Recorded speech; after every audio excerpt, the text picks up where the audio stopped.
India ഉടൻ തന്നെ American ഉൽപ്പന്നങ്ങൾക്ക് മേലുള്ള തീരുവ കുറയ്ക്കുമെന്ന് US. President Donald Trump.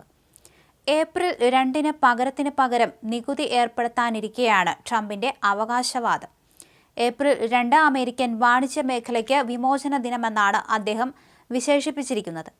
White ഹൌസിലെ ഓവൽ ഓഫീസിൽ സംസാരിക്കവെയാണ് ഇന്ത്യയ്ക്ക് പുറമെ മറ്റ് അമേരിക്കൻ സഖ്യരാഷ്ട്രങ്ങളും ഇറക്കുമതി തീരുവ കുറയ്ക്കുമെന്നും ട്രംപ് പ്രതീക്ഷ പ്രകടിപ്പിച്ചത്.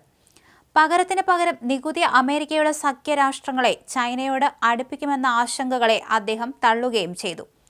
യൂറോപ്യൻ യൂണിയൻ കാറുകളുടെ തീരുവ അടുത്തിടെ 2.5% കുറച്ചതാണ് തന്റെ തന്ത്രത്തിന്റെ വിജയമായി അദ്ദേഹം എണ്ണുന്നത്. ഇന്ത്യ താരിഫ് ഗണ്യമായി കുറയ്ക്കുന്നുവെന്ന് ഞാൻ കേട്ടു. മറ്റ് നിരവധി രാജ്യങ്ങളും താരിഫ് കുറയ്ക്കാൻ പോകുന്നു, യു.എസ്. പ്രസിഡന്റ് പറഞ്ഞു. അമേരിക്കൻ ഉൽപ്പന്നങ്ങൾക്ക് ഇന്ത്യ വലിയ ഇറക്കുമതി തീരുവ ഈടാക്കുന്നുവെന്ന് ആരോപിച്ച് ചൊവ്വാഴ്ച white house press secretary Karoline Leavitt രംഗത്തെത്തിയിരുന്നു.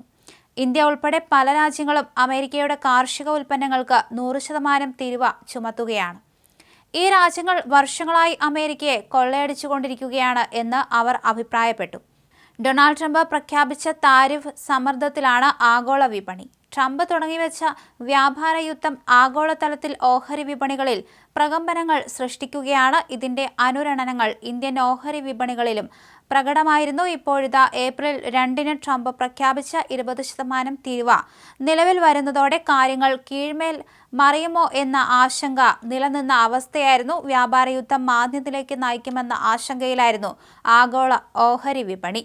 ഏഷ്യൻ ഓഹരി വിപണിയിലും ഇടിവ് രേഖപ്പെടുത്തിയിരുന്നു. അതിനിടെ ലോകത്തെ എല്ലാ രാജ്യങ്ങൾക്കുമേലും യു.എസ്. നികുതി ചുമത്തുമെന്ന് ട്രംപ് തിങ്കളാഴ്ച പ്രഖ്യാപിച്ചിരുന്നു. പകരം തീരുവ നിലവിൽ വരുന്ന ഏപ്രിൽ 2 രാജ്യത്തിന്റെ വിമോചന ദിനമായിരിക്കുമെന്ന് ട്രംപ് കഴിഞ്ഞ ദിവസം പറഞ്ഞിരുന്നു. എല്ലാ രാജ്യങ്ങളിലും തുടങ്ങാം, എന്ത് സംഭവിക്കുമെന്ന് നോക്കാം എന്നായിരുന്നു എയർഫോഴ്സ് വണ്ണിൽ വെച്ച അദ്ദേഹത്തിന്റെ പ്രതികരണം. നേരത്തെ 10-15 വരെ രാജ്യങ്ങൾക്ക് മേലായിരിക്കും നികുതി ചുമത്തുക എന്നായിരുന്നു കരുതപ്പെട്ടത്. എന്നാൽ ഇപ്പോൾ എല്ലാ രാജ്യങ്ങൾക്കും മേലെ തീരുവ എന്നാണ് ട്രംപ് പറയുന്നത്. 4 ദിവസം നീണ്ടുനിന്ന ഇന്ത്യ-യു.എസ്. വ്യാപാര ചർച്ച ശനിയാഴ്ച അവസാനിച്ചപ്പോൾ എല്ലാം അമേരിക്കയുടെ വഴിയെന്ന് വ്യക്തമാണ്. ഏപ്രിൽ 2-ന് അമേരിക്ക അടിച്ചേൽപ്പിക്കുന്ന 25% തീരുവ പ്രഖ്യാപനത്തിൽ നിന്ന് ഇന്ത്യയെയും ഒഴിവാക്കില്ല. വാണിജ്യ മന്ത്രാലയവും അമേരിക്കൻ സംഘവും ശനിയാഴ്ച തീരുവ ഇളവിനെക്കുറിച്ച് പരാമർശിക്കാത്തത് ഇന്ത്യക്ക് അനുകൂലമല്ല അമേരിക്കൻ നിലപാട് എന്നതുകൊണ്ടാണെന്ന് അന്താരാഷ്ട്ര മാധ്യമങ്ങൾ റിപ്പോർട്ട് ചെയ്തിരുന്നു. വെനസ്വേലയുടെ പക്കൽ നിന്ന് എണ്ണ വാങ്ങുന്ന രാജ്യങ്ങൾക്ക് അമേരിക്കൻ പ്രസിഡന്റ് ട്രംപ് ഏർപ്പെടുത്തിയ 25% അധിക തീരുവയും ഇന്ത്യക്ക് കനത്ത ആഘാതമാണ്.